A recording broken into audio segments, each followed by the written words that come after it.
Hey everybody, I am back for another Heresy Hump Day episode. I've got actually a fairly jam-packed agenda for today, and I'm actually, because of that, not going to paint. I have some things that I've been working on that I am going to show for a table update, and just where I'm at with my stuff that I'm doing, I don't really think it suits to do alongside the chat.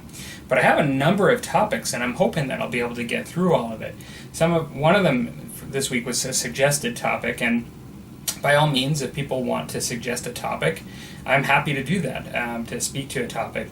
But what I'll do is just start by introducing the topics for this week. First one is going to be Black Library loot. I'm just going to talk a little bit about the Games Workshop Black Library and some recent things that I've got book-wise from Games Workshop. The next will be a table update, and I'll show what I'm working on.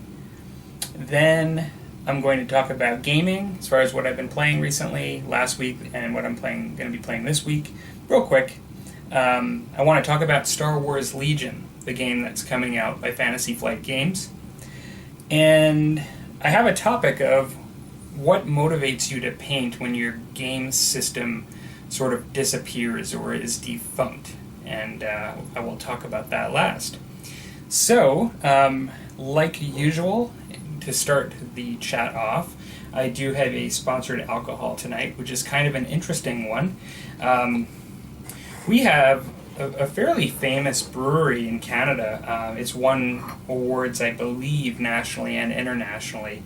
They're not my usual style, but Victor Kez asked me in a video recently if I ever drank Belgian-style beers.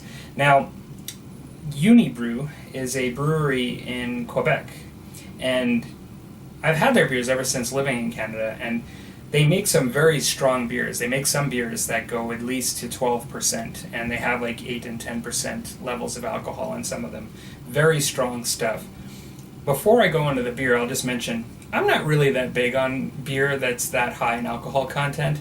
I find, and you might be surprised at that, because those of you that are longtime viewers of the channel, I tend to sample scotches in the winter and whiskey on the channel.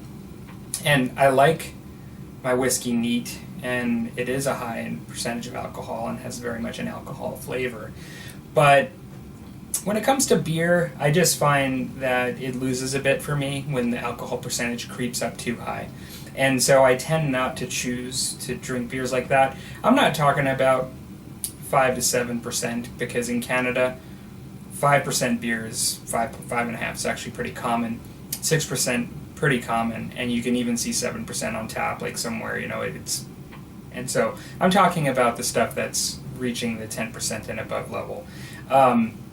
So what I have today is not a high strength beer. I was given some of these, and they've been in my fridge for a while, and I've been running low on my summer beer, and I thought this was a perfect time to bring it out because it's just something different. So what I have here is, I pronounce this as, I know it's Unibrew is the beer company, but it's Ephemry. It's a very, very interesting looking label, the women there, and a very sort of, almost looking through the viewfinder reverse, it almost looks like an Art Deco sort of period or something like that. Early 1900s, perhaps, influenced look. Now, this is a fruit-flavored wheat ale at 5.5%. So it is a wheat beer, and it is of the Belgian style. It has a bit of a raspberry flavor to it. It's called a Belgian-styled fruit-flavored wheat ale. And so, yeah, that's what I'm going to be drinking this evening. We will see how that goes. All right, here we go. My trusty opener. So I hope you guys are doing... Whoa! Little foamy. Now that was not planned. I've got an entire glass filled with foam. And I basically got to it before I got to the table. So I didn't really get any on the table for the most part. Quick reactions. Sorry I can't do an instant replay, but, well, I guess I could, technically. So, we'll try that again. I'm just going to quickly taste it for effect, and then we're going to go to the table update.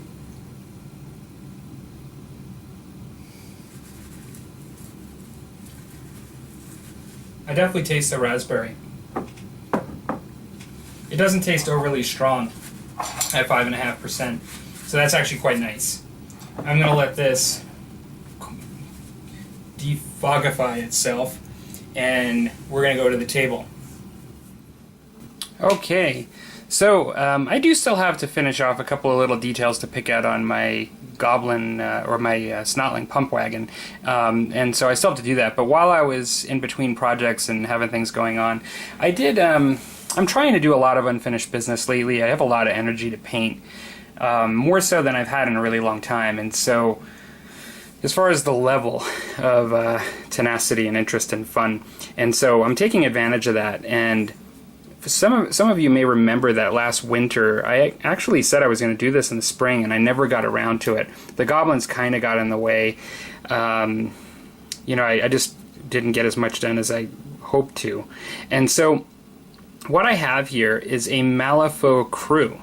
And so I want to try out Malifaux. I have a couple of friends, a few friends probably, that actually play it. And I just thought it was a pretty easy thing for me to just jump into, just with a small crew, and try. And the character that I always wanted to try was Hoffman.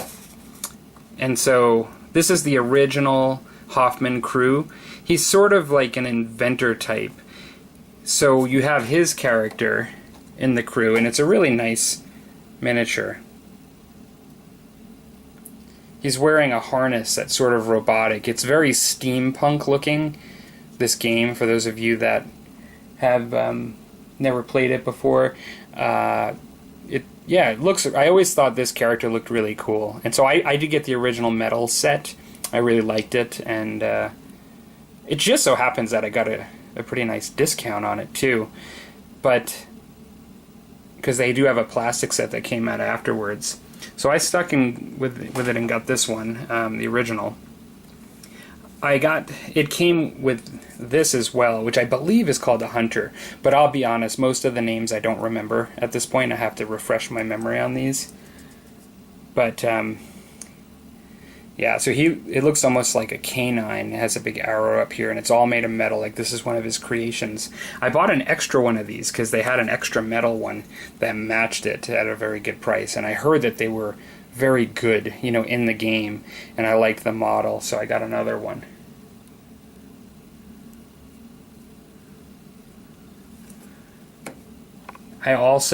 What came in it was this one, and it's sort of like a big sentry kind of robot. It's more humanoid, but it's very large, much bigger than Hoffman himself, carrying a really large sword.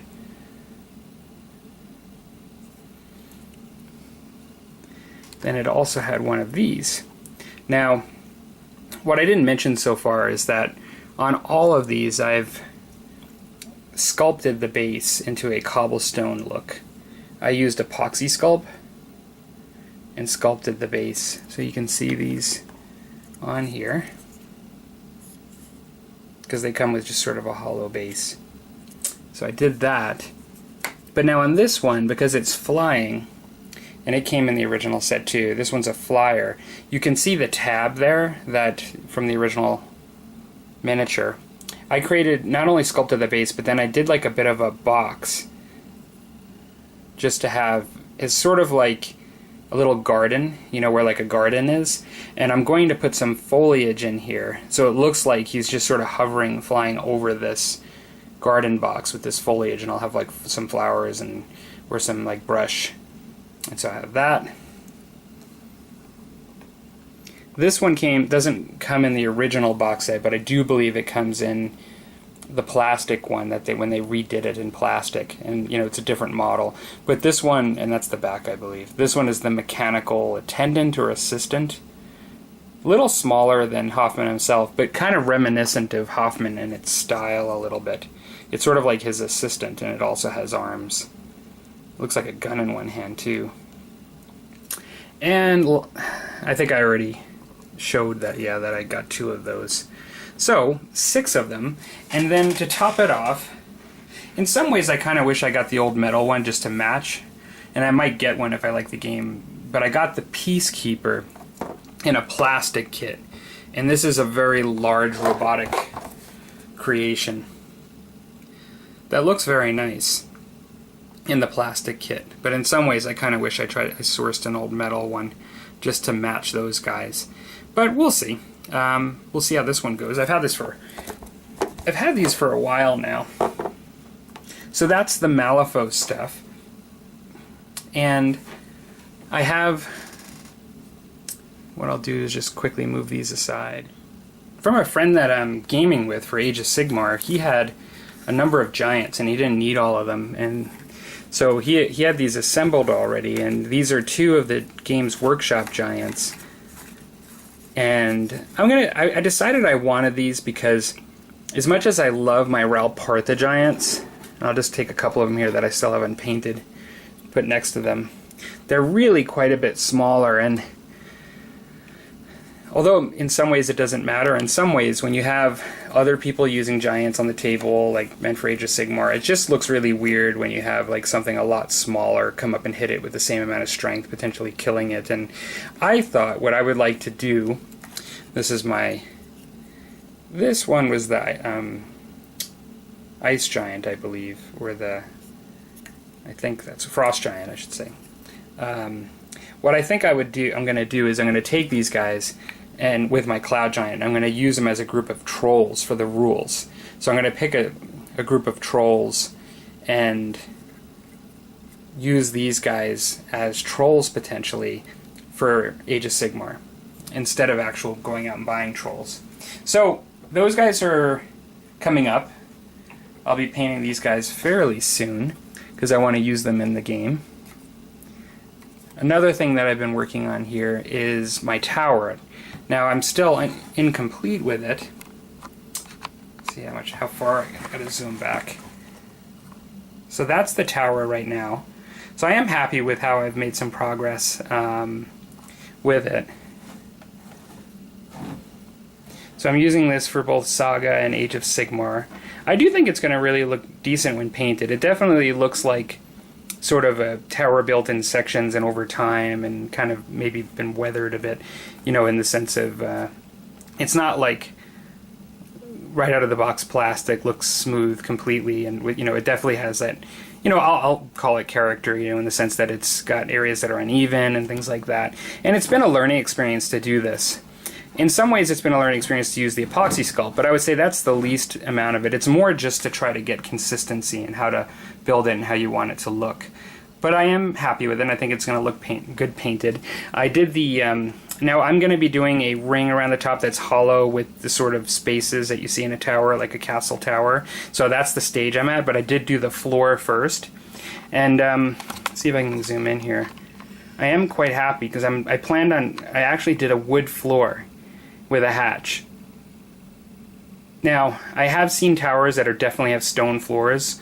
I researched this a little bit, but I've also seen them with wood floors, and I kind of thought to myself that it'd been much easier probably to make one with a wood floor, because if you think about it, all that weight of the stone in the center of the tower has to be supported, and whereas here on the sides you've got all the weight being supported by the brick itself or the stones themselves, on the very top, you know, you would need to be supporting that stone floor specifically. And so it'd be much easier just to make it wood that you'd be standing on. And I kind of thought the dichotomy of the stone look being painted and the wood look on top will look nice, and that's why I ended up doing it. And so yeah, I am pleased with that. And now it's just the last stage, which in some ways is the hardest because I have to sculpt on both sides, the interior and the exterior, and I'm just kind of figuring out how I'm going to approach that. So I have some ideas as to how I'm going to do that, but that is actually a lot harder than just doing it on the outside of this. And also it's not against something, so you're actually building a lip around it and sculpting on something that, you know, doesn't have a foundation behind it. And so there's a number of ways I could do it. I could build it up and then just work on the exterior once the first layer is dry. You know, there's a number of things I could do, and I'm just kind of thinking about that and how best to do it. I even thought for the interior I might take sort of like a metal top from a can, that you would have like vegetables in or something, and that has a cut flat edge, and like glue a handle on it, and it's smaller than the top here, and literally work by going in and moving around to make my big lines because I can do the sculpting of the individual bricks on the inside of the wall if I make the wall all the way around pretty easily. But if I do it, one way I thought I could do it is just by dropping that in and moving it around from the top, creating the line by actually kind of holding it on here and going like that. So I'm thinking about doing that to get my flat edge around, which I normally use a credit card for to get the first one. So that'll be interesting, these kind of ways to try to solve these sort of, sorry about that, sculpting, building sort of problems. There I go again. Sorry, I had to zoom back and I'm all out of position here. So yeah, that is where I am at with stuff on the table. And I'm going to come back to the chat so we can go to the next topic with the Black Library loot and discussion. Hey everybody, so I am back and the beer is now defoamed. So I purchased some things recently from the Black Library. Now the first one is not actually purchased directly from the Black Library, but as many of you may know, General's Handbook 2017 came out, and so last Saturday I did pick this up. So I didn't end up picking the first one up, mainly because it was going to be just a sort of a treat in order to, when I actually finished my goblins, or at least the main units, and by the time I actually got through it all, they were already staring down the second one. So now I've got that. Pretty happy with that so far, although, to be fair, I haven't really looked through it heavily yet. Now, the next part of the discussion is about the Black Library novels. And so for those of you unfamiliar, Black Library is sort of the arm of Games Workshop that does the publishing, particularly the novels, but also you can find other things, including things related to the rules as well. In the same way you can get the rules on the regular GW website, you can get things, I believe, for the rules you used to be able to historically through the Black Library as well. Now, I am a big fan of the Black Library novels. Like, they really did heighten my interest in Warhammer 40k in particular, historically. I was very pleased with the Horus Heresy series of what I've read of it within the Black Library.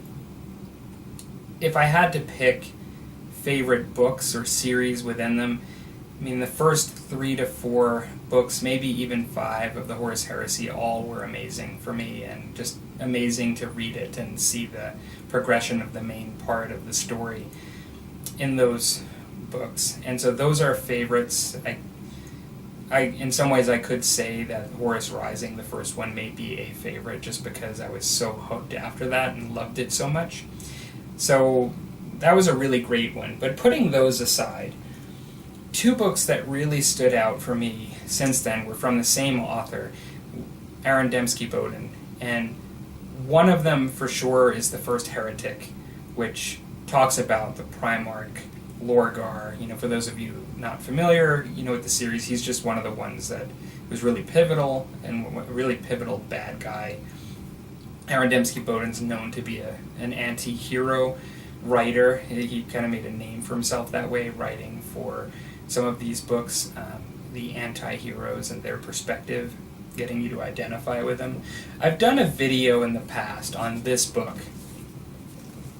So this is Horus Rising by Aaron Dembski-Bowden. It's actually set in the Warhammer 40k universe, not the Horus Heresy, which was a little bit of an adjustment for me for a bit, because I actually been reading so much in the Horus Heresy era that to go back, or I should say forward, in the timeline to the 40k was a bit of an adjustment, but interesting because it did talk a lot about the past as well, and so there was a connection to the Horus Heresy series in some ways. Now, I don't know, for those of you that just read books throughout your life that you just read it and you really remember the time you read it. Maybe you read it really quickly. I have a number of books from all different kinds of genres where I can just rattle them off, where like, oh, I was doing this at the time I read this book. And I had one book I read actually within 24 hours. It was a long book and I just burned through it. And those are just really great moments.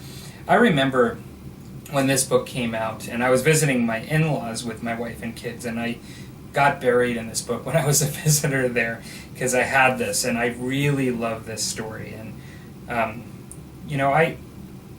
I'll try, and I should be able to easily find it. I'll put a link to the video maybe when I talked about this. But I really love this book. It was a really special Warhammer 40k book for me.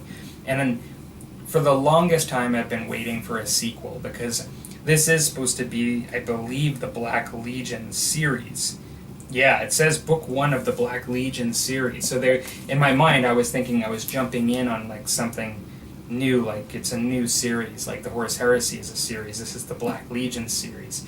And it really lived up to it. I just loved it so much. And if I haven't gotten that across yet. So, recently, the sequel, Black Legion, and you have there on the front 8,000 suns, it looks like, but actually others too, perhaps different Chaos Space Marines there. So this is the same author, Aaron Dembski-Bowden. It is the sequel to Talon of Horus, and it just came out. And so, even though I'm not playing Warhammer 40k right now, I'm electing to be playing the fantasy and trying Age of Sigmar, and I'm playing my other stuff. I really love this one so much that I had to get it, and I'm really excited to read it. And so that was one thing that I picked up, so I can let people know how that is once I'm finished reading it. But since I was ordering from them, and they happen to be doing free delivery from the Black Library in August, that was a very specific kind of bound book, both of them, very different than this one. I also picked this up. So this one is called Garrow, and it is a compiling of several stories that were done in shorter stories, I believe, smaller stories that you could initially read online. But then they compiled them all together, or you also get them as audiobooks. Maybe that's what it was, audiobooks. I know a lot of friends and a lot of people that like audiobooks. I've never given them enough a try. I just... It's not really what I usually seek when I go to these stories. I kind of want a book. And so I never, as much as I liked the character Garrow, for those of you interested, I mean, I believe, if my memory serves me well, he was part of the original Death Guard during the actual Horus Heresy, and he was one of the ones that didn't go to Chaos, that stayed true to the Emperor and escaped Esteban, I believe. And as I understand it, he was one of the founding, if not the founding, one of the founding Grey Knights, for those of you that are familiar. And I'm expecting that some of that will be part of this story, because I don't know that story. I just really know what happened in the Horus Heresy in those highlight moments. And so I really liked the character for a lot of different reasons, and I won't go into that today. He was just one of my favorites among several in the Black Library novels.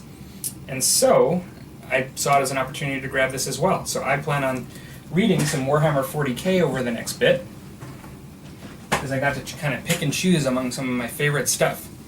And so that's just my Black Library loot and discussions. And so that's it for that.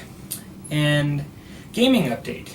So since our last chat last week, I have had another Age of Sigmar game. I played my goblins against dwarves. It was a very good game. My goblins did end up winning, but really just my second game in, and it was against a different opponent. They had played before, although not, I think, a tremendous amount, and because I'm quite new to it and he hadn't played a while, we still kind of were looking things up at times and just figuring things out. But we both really had a lot of fun, and for both of us, it was kind of a new scenario. just kind of feel lucky. Like, we joke around. There's a good friend of mine, and I just kind of joke around and say that my goblin's getting, my war boss is getting a little overconfident already, because he's already has 2 wins, and he probably feels that he's blessed by Gork and Mork already, and could be make a mistake in the next game, because he's just going to get a little overconfident at his victories so far. So we will see. And so that's that. I had a game of Age of Sigmar. I do have one game this week, and it is for BattleTech, and that will be my first game of BattleTech. It'll likely be a 2 to 3 mech game. I think we were looking... See, I'm still learning BattleTech, and I haven't even finished the Total War rulebook, so I have to kind of go through more of that this week. But I think we're looking at what they call a 3,000 point battle value, which is the way it's basically points. But we're kind of just taking it easy, just going to go through it so you can get a feel for the rules, and so I can give you an update on how that goes. So I am looking forward to getting a couple of my mechs on the table, just trying out the rules. So that's it for gaming update, and gee, I'm kind of burning through a lot of these topics. But I have a fair number of them today, so I have a feeling this will at least go for 45 minutes.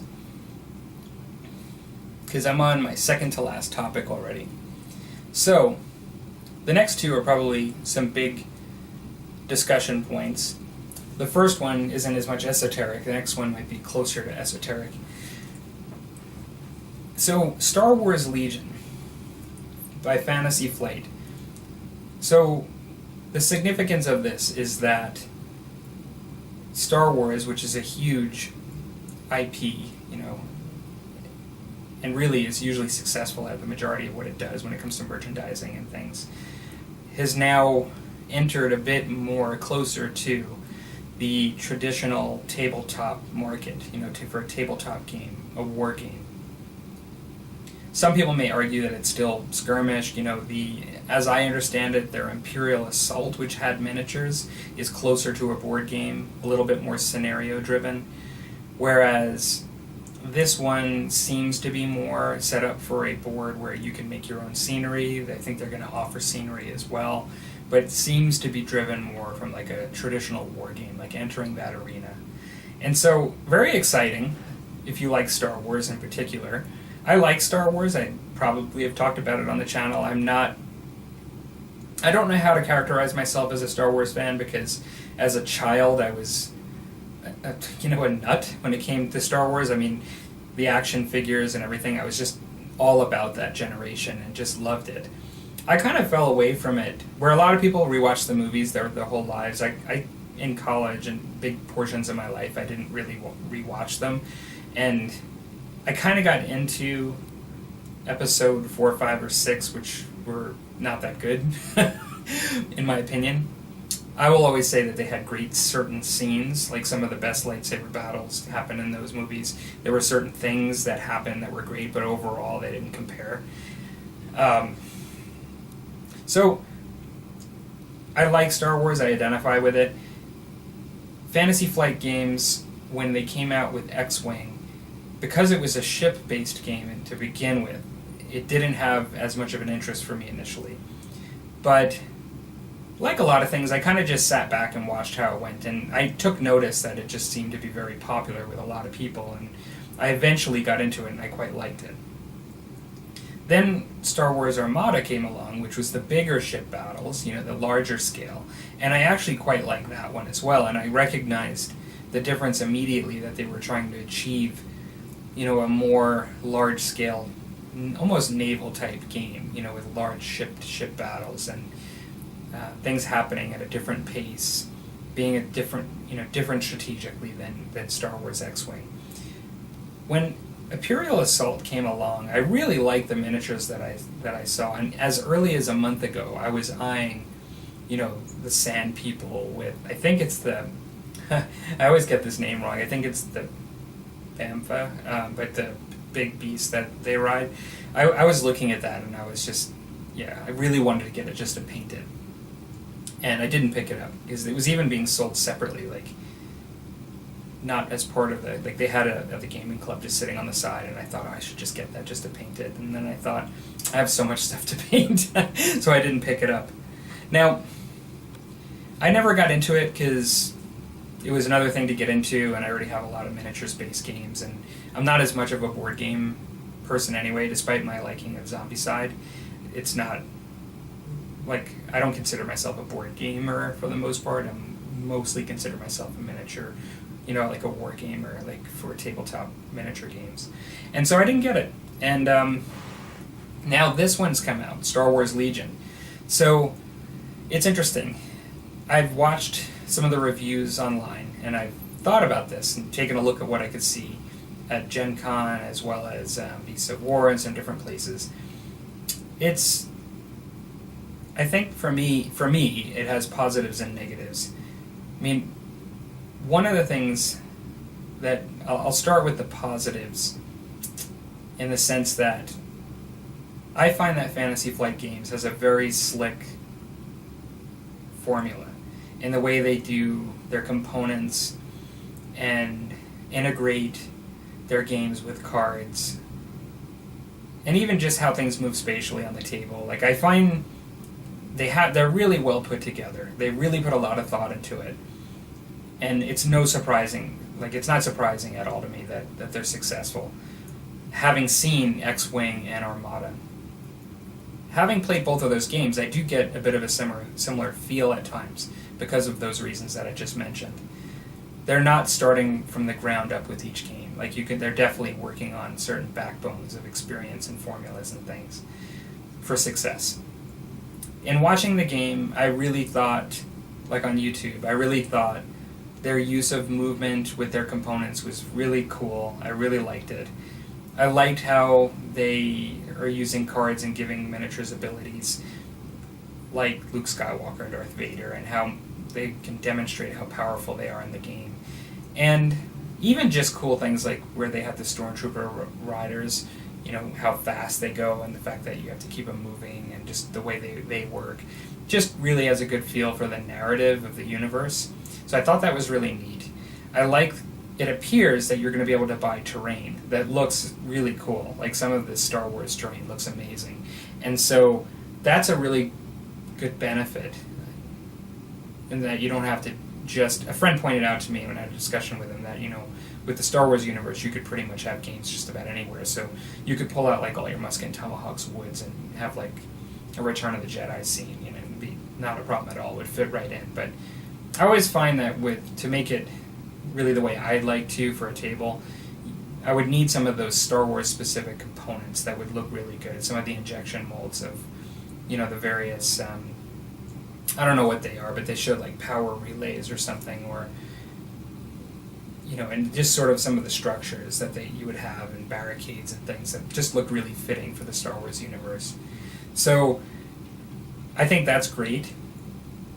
One of the things that I have to mention is that I think there's been a lot of talk on YouTube, people comparing Games Workshop to Fantasy Flight Games because of this and how one's going to affect the other.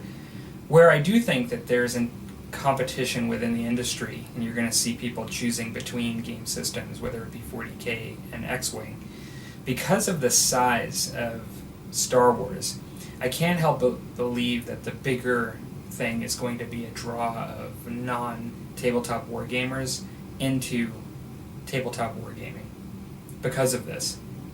I really think that the overall size of the pie of the market, so if you had a pizza pie that was just the market of tabletop gaming, that pizza pie just went from a large to an extra large, or in this case we'll call it a small to a medium. And I think that is probably one of the better benefits. I don't think it's going to be as much of a negative of taking away from 40K as increasing the number of people that are going to look into this. Now, it is going to be a negative to a degree that they're coming unpainted, and for me that's a positive. As much as I love having X-Wing as a game where I don't have to paint the miniatures, and I do see it as a positive, as a painter, I would likely want to paint these, and so I see it as a positive, but I think for many people it could be very well a negative that are trying to come into the hobby. But the ones that do come in and stick it out are going to to some degree paint potentially, and it's going to possibly get them interested in other tabletop games. So I think Star Wars really could be the genre that could help tabletop gaming continue as a thing as time goes on. And so that I think is really good. And so, yeah, I'm not really able to, with the limited amount of information we have at this point, dissect it in depth. I'm going to talk a little bit about my opinion on whether I'm going to get into it and why or why not, my thoughts on it. But the miniatures looked interesting. I thought the Stormtroopers looked pretty good, but when I first looked at some of the guys, like the Rebel factions, and looked at like some of them, it looked like it's more on a heroic scale rather than kind of more of a realistic scale. You can kind of go through a whole series of grades between those two, but it seemed like some of the features were a bit more exaggerated, like on humans, than I would see on something that went for more of a realistic scale. My understanding is the miniatures are not the same, which I think a lot of people, including myself, assume they would be, as the Imperial Assault. And so they're bigger than the Imperial Assault. Some people have described them as being closer to 35 millimeter instead of 28.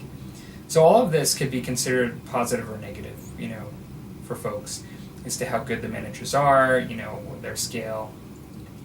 And my thought is, I jumped into Armada pretty quickly after getting into X-Wing, and it was a really easy sell for me. But now having two Fantasy Flight game systems, I don't really want, even though I love the formula for Fantasy Flight, and I love all the cards and how they work, and it is really neat and it's all great, it's also a lot of stuff, and it's also the release rates are pretty fast, and it can be kind of expensive at times. Each one of those I get into, it's a fair bit of money. It all adds up. You're not getting into it for less than $500 if you really are seriously looking at getting expansions and getting it, playing it. You're likely going to spend that much in many cases. At least $400 to $500, I would say, and many people have spent much more, on X-Wing. That's nothing for some folks. And so, if you were to just, let's say, spend almost a minimal amount for each game, let's just hypothetically say $400. If you get into 3 of them out of their 4 deliverables of that genre, then you're already looking at $1,200 right there. And so, yeah, it's over time, and you can justify it, if it's a good game. It's a personal decision with the money. But for me, I think I need to really see it more, and I think in this case, as excited as I am about it and watching it and thinking it looks really cool and drawing on those sort of Star Wars heartstrings, I'm thinking I'm not ready to invest in a core box set and then all the trappings that go along with it from a Fantasy Flight game just yet again. I'm thinking I'm good with my Armada and my X-Wing, and I'll likely look at a year or two as to how this one develops and then make a decision. I really want to see what they do after the core set, in my case, and I realize I'm not the person that they're probably targeting. Like, they're probably not looking just to pique someone's interest and to watch them for a year. They want to make money on this release, for sure. And so, I'm not helping with that in my level of interest. I'm likely not going to. I think they're talking about the first quarter of next year, but some people have speculated they might release it early for Christmas, which would make sense, because I think that's when the next movie's coming out. I'm thinking that I'm going to give it a pass and take a look at it, and then go from there. So, it looks really cool. It looks like they potentially put some awesome work into it. It has the potential to be as good as the X-Wing, or even better. I think X-Wing by far is the most successful of the Fantasy Flight Star Wars based games, and it has surpassed Warhammer 40k, in financial sales. And I think that's the thing that really raised everybody's eyebrows, and that's why it's so significant, because it's getting closer to home. It's not ships anymore, now it's men running around. And so, yeah, it really has the potential to be disruptive within the gaming world, miniature gaming world, but at the same time, I think it has more potential of being beneficial and increasing the market size and people interested in our hobby. And the fact that people have to paint and do the hobbying part, I think is wonderful. I think it's great. And so I do like that. Okay, so I'm going to take a quick swig here.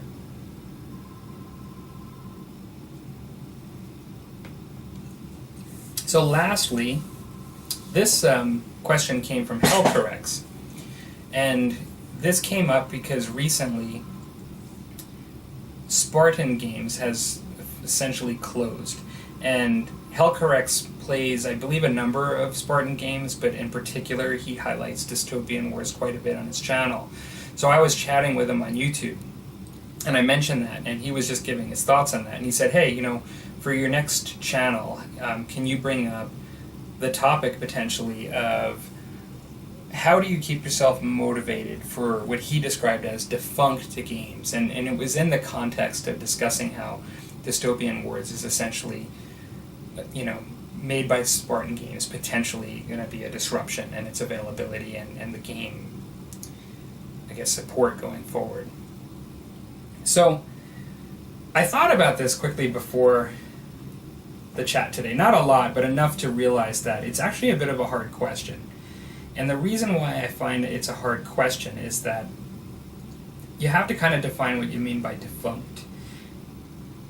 Like, we can take the direct example of the Spartan game, in which case the rules are no longer necessarily going to be supported, and so the game of itself, you know, is essentially going to potentially be stagnant unless something happens. You know, somebody buys it, or there's a group of people that come together, like in the Ninth Age, and support it.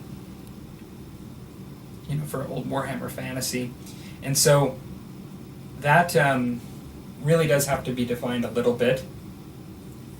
Because I think that I kind of need to know in my own head, if that was to happen to me with one of my games, like what would be the reason. So many of you may be thinking of Marvel already that watch my channel, because I essentially stopped playing, supporting as a hobbyist and my channel the Night Models Marvel game or the DC game that they do, because of the fact that they were essentially done with Marvel. And my opinion on that, and you know, like, I have a video on that, but my opinion is just that it was really too soon, because they essentially stopped supporting the game eight months after release. So even though there were a number of factions created and you could play that game to infinity, you know, of your few factions, it didn't live up to what it did with the Batman game and what I was expecting. Like, I was really expecting sort of a portal into the Marvel Universe through this game. I wasn't expecting sort of like a starter set where you had Avengers versus X-Men, you know, and in all fairness, they went beyond that. But to sort of give you an extreme example, I wasn't expecting just some sort of limited little starter set or adventure that was very finite. I was expecting something that would actually go a lot further, and considering the rules as they came out and the number of times they were changed within the first 8 months, like, it needed a lot of support going forward to begin with. And so in that case, if we use the Marvel as an example, what motivates me to continue to paint my miniatures for Marvel? Well, nothing really. To be honest, I could say the quality of the miniatures and just wanting to paint them.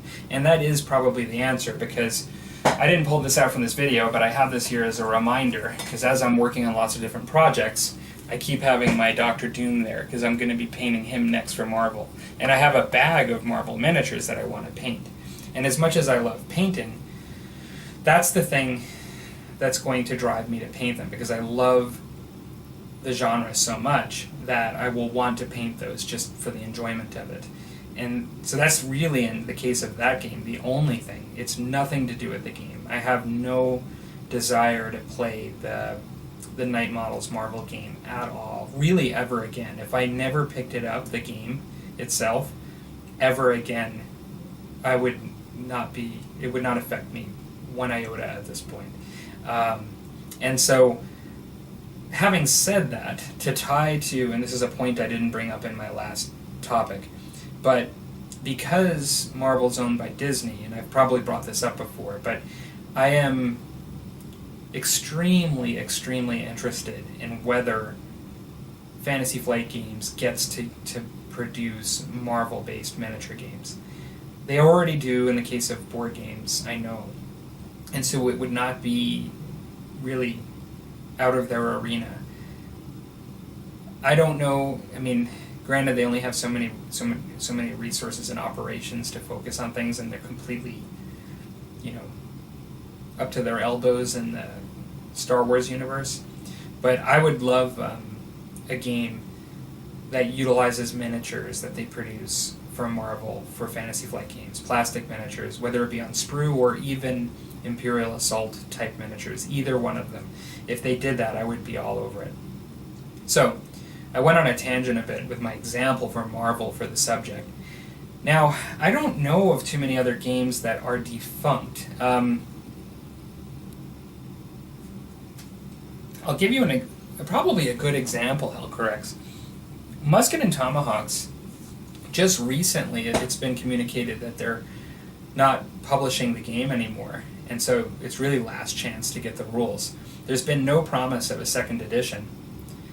The only people, there's no gaming circuit, for Musket and Tomahawks locally for me. I think that if you lived in France and closer to Studio Tomahawk, that they probably do events where you could potentially go down and play some Musket and Tomahawk games, but for the most part, there is no circuit or anything. So I contributed locally to awareness around Musket and Tomahawks as a game. I won't take sole credit, but I do think I had a pretty significant impact when it came to people getting into Musket and Tomahawks locally in my area. And I suppose I could say the answer is you need to start yourself a gaming group and drum up interest and build both sides, and those things that we all kind of know when you really want to get a game going. But what do I do to maintain interest? As time goes on, and it may be because I probably identify myself more as a hobbyist than a gamer, I'm more really interested in painting projects and even building a table and even doing, I like having friends interested in what I kind of decide to pick up, but I never bank on it.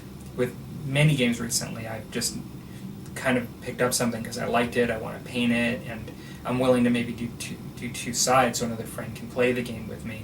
But I don't really rely on a group setting, to have lots of games, and just that's the reason to do it. For me, it's more about the painting of it and liking the miniatures and setting up the table, making a YouTube video. I just if I see something I like, I don't have to have that component.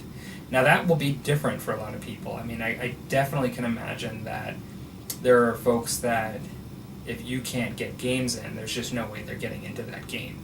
And it seems like common sense for somebody that comes from that gaming mindset. And considering that it is a game, maybe it should be common sense for me. But I just like painting projects, and I like building a board, and I know I can do at the very least a solo game with it and shoot a fun video or something. And for me, that's actually enough to get into something and to paint things for it. And so really, I think that probably speaks to my motivation in some ways. And so really, and how you can motivate yourself for a defunct game, really at first it starts with what motivates you to begin with, and as a gamer, I think. And so, yeah. And so I think that's kind of what it comes down to in a lot of ways. Every time I try to put myself up on a pedestal, or I don't even think it's putting myself up on a pedestal, but when I kind of pigeonhole myself into this whole a narrative player, fluff bunny kind of guy that likes to paint, I don't care about tournaments or playing. Every time I do that, I do always sort of kick myself too, because it doesn't take long for me to say, oh, the reason I really got into this is because of the game. I'm not going to talk about it right now, but there is sort of a future project down the road I'm looking into, and I really like the miniatures, and I really like the narrative and everything, but when I saw the rules mechanic, it's what sold it for me, even though I consider myself more about those other things, and they're the ones that start me on that path. I saw this mechanic, and I just thought, this is kind of unique, it really has a great feel to it, I have to get it. I mean, now that it has all these other things that I like, but it shows that the game is likely good, then I definitely need to get it. But even in that situation, it isn't because there's promise of another player. And so, folks to play against. And so yeah, I don't know. I mean, I don't want to derail off the topic, but I think that's all I can really say. Is just, with most things, I have to kind of want to paint it to begin with. Now, sometimes painting can be a chore if it's a game you want to play, but you're not that excited to paint the miniatures to begin with, and the game and getting together with people is that thing that really motivates you, and I could see that. But in many cases, for me, I think it's just wanting to paint the miniatures themselves and do that as a project that's fun, that really motivates me in the end. Saga is probably a good example too, in that there is a lot of opportunity for me to play Saga locally, and I like the game and I like the period. And in some cases they're not my favorite miniatures. I mean, some of them I do quite like, and then some of them I find are not at the top level of some of the other games as far as the miniatures. And so really, in some ways, it's a little of both, but it is the game and being able to play with other folks. So it really is a bit of a mixed bag, but I think probably it's going to come down to your level of motivation. Like, if you have a lot of friends that play dystopian wars, and potentially your son, and I'm talking about Hellcorrex here, then you're going to potentially, with the amount of models you have, be able to just play that at for a really long time and get years still out of that, of enjoyment. And so you may have motivation just for that very fact.